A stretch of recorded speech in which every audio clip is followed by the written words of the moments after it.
Hello friends, welcome on my YouTube channel.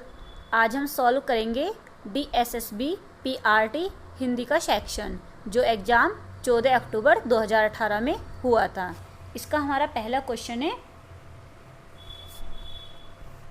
इन मुहावरों को उनके अर्थों के साथ जोड़कर लिखिए। इसमें हमारे कुछ मुहावरे दिए गए हैं, जैसे कि पहला है दूध के दांत टूटना। दूध के दांत टूटना का मतलब होता है अनुभवहीन।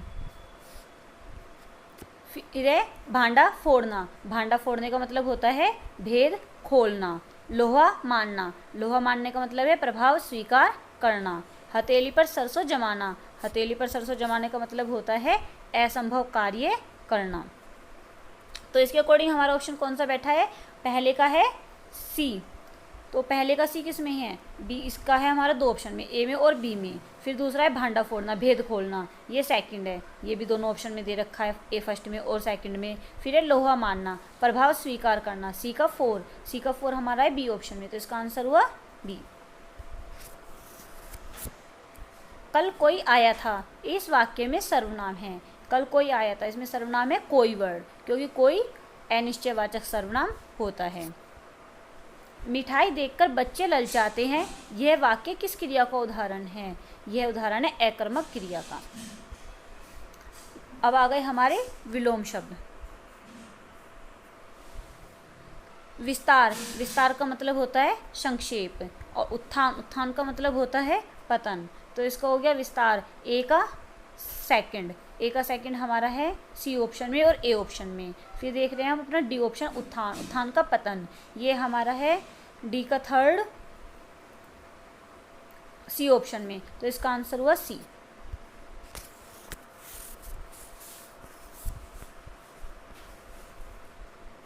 एक आंख 10 आंखें। एक मामा 10 मामा, क्योंकि मामा का जो प्लूरल होता है, बहुवचन होता है, वो मामा ही होता है। इनमें से कौन सा शब्द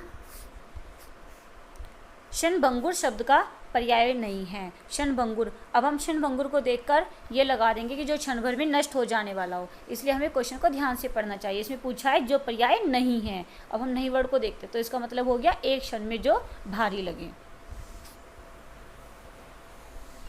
जोड़कर लिखिए। ये हमारे आ गए काल, भूतकाल। भूतकाल कौन सा होता है? जो हमारा बीत चुका है।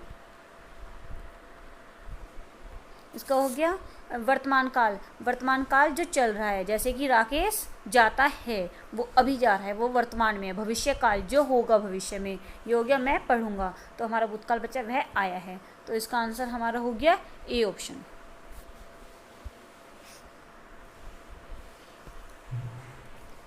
पेट फूलना मुहावरे का मतलब है। पेट फूलना मुहावरे का मतलब होता है रहस्य को छिपाने सकना।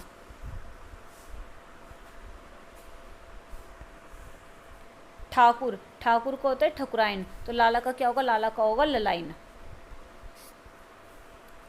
राजा, रानी, साला, सहलज।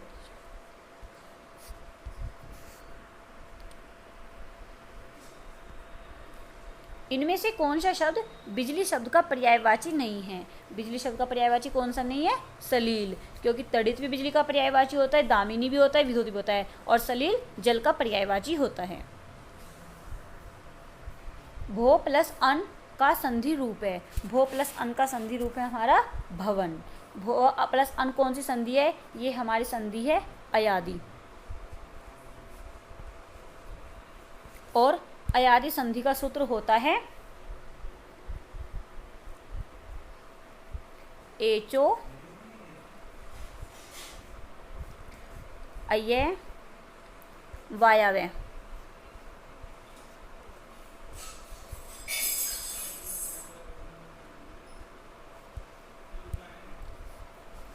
एचो अय वायव्य। इसमें होता है ए ओ आई औ के बाद कोई भी स्वर आ जाए तो कर्म से ए आव आए आव हो जाता है। जैसे कि एक एग्जाम्पल तो हमने देख लिया, भो प्लस अन भवन। ऐसे मैं एक और बताती हूँ आपको एग्जाम्पल।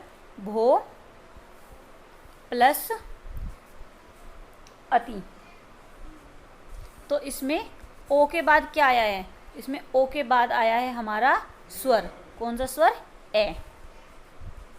तो इसका क्या बन गया, इसका बन गया हमारा अव। तो कैसे बन गया, भवती।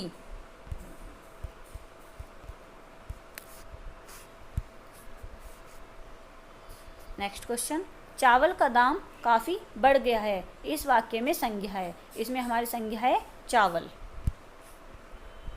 वधु शब्द का तद्भव रूप है, वधु शब्द का तद्भव रूप होता है बहु।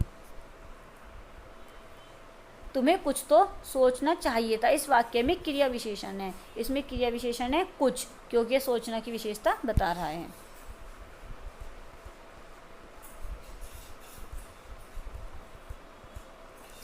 कृतज्ञ शब्द का अर्थ है, कृतज्ञ का अर्थ होता है उपकार को न मानने वाला। मैं जाती हूँ, यह वाक्य किस काल का है, यह हमारा वाक्य है क्योंकि मैं जाती हूँ, क्योंकि ये मतलब कि वर्तमान में कर रही है, तो ये वर्तमान काल है। गहरा शब्द का विलोम शब्द है, गहरा का विलोम होता है छिछला।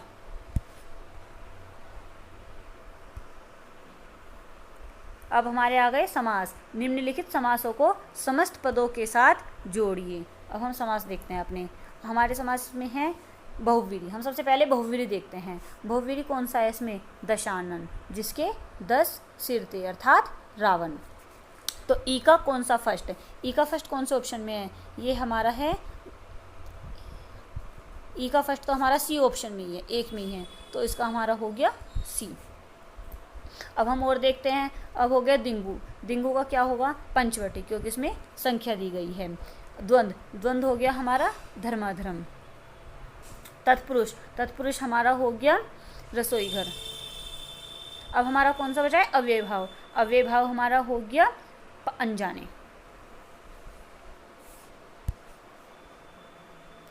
इनमें से कौन सा शब्द कृष्ण शब्द का विलोम है, कृष्ण का विलोम होता है श्वेत। Thank you.